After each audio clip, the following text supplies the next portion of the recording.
कृष्ण हरे कृष्ण कृष्ण कृष्ण हरे हरे हरे राम राम राम हरे हरे।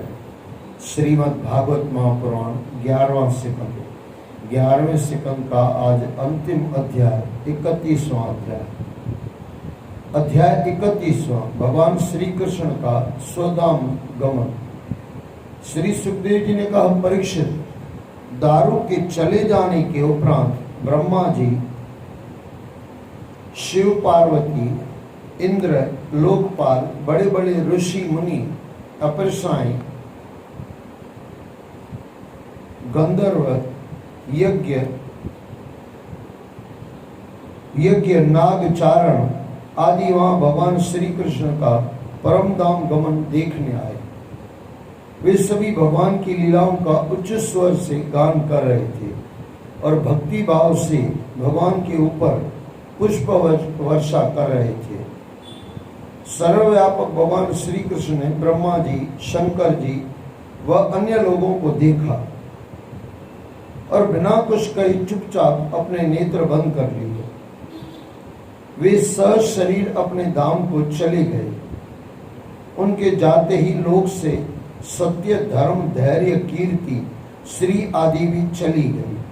सभी देवी देवता भी अंतर्ध्यान हो गए। यहाँ भी ये संकेत दिया जा रहा है कि भगवान जीवन से चला जाता है तो सत्य चला जाता है, धर्म चला जाता है। जब तक जीवन में परमात्मा पहले आगे रखेंगे तो सत्य भी रहेगा, धर्म भी रहेगा, कीर्ति भी रहेगी और श्री यानी शक्ति भी रहेगी, तीनों शक्ति रहेगी। लेकिन वो भी चली जाती है। देवी देवता भी अंतर्ध्यान हो गए। उधर दारुक में द्वारका पहुंचकर जब यदुवंशियों के विनाश का समाचार, अच्छा यहाँ पे एक चीज ये भी बताई जा रही है कि भगवान सहज शरीर चले गए, लेकिन एक चीज ये भी है कि सहज शरीर भागवत में विराजमान हो गए। इसके लिए इनको भागवत को श्री कृष्ण का स्वरूप कहा जाता है। भगवान कहाँ गए, दो बातें आती है, एक स्वधाम अपने धाम गए और दूसरा भागवत में समाहित हो गए। ये दोनों बातें अपनी अपनी जगह सही है।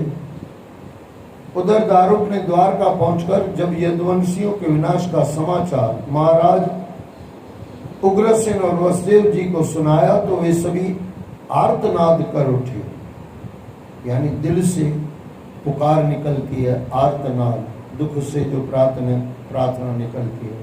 तत्काल वे सभी प्रभास क्षेत्र में आए। अपने अपने पतियों के शव देखकर स्त्रियां विलाप करने लगी। महाराजा उग्रसेन, वसुदेव और देवकी जी ने भी अपने पुत्रों को न पाकर शरीर छोड़ दिया। बाद में अर्जुन ने सभी का यथोचित दाह संस्कार कराया और श्राद्ध कराया। उधर भगवान न रहने पर समुद्र ने भगवान श्री कृष्ण का एकमात्र स्थान छोड़कर सारी द्वारका डुबो दी।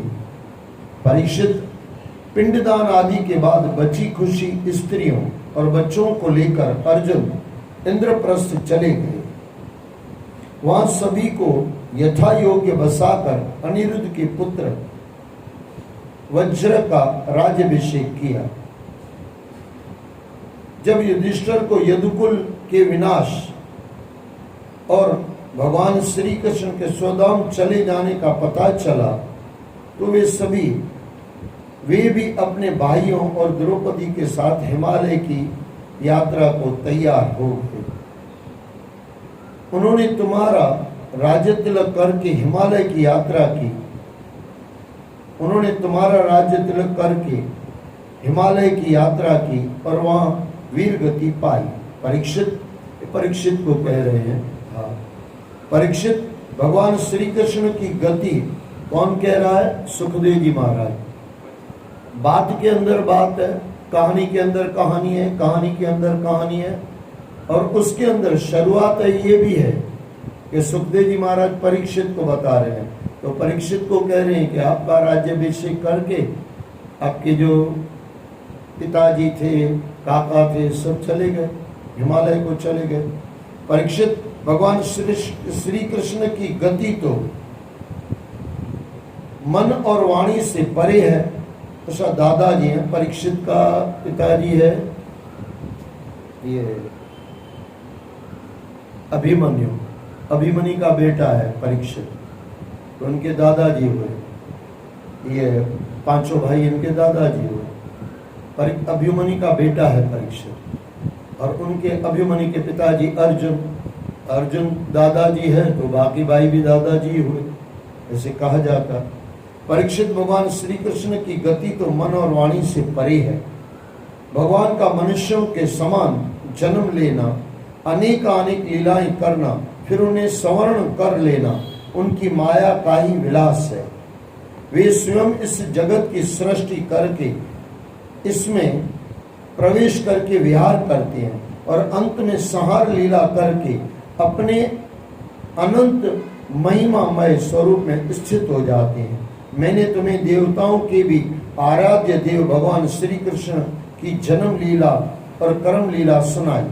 जो मनुष्य श्रद्धा के साथ पूर्ण भक्ति भाव से भगवान श्री कृष्ण की लीलाओं का श्रवण कीर्तन करता है, वह समस्त पापों से मुक्त हो जाता है। अध्याय 11वां, सिकंद 11वां समाप्त हुआ।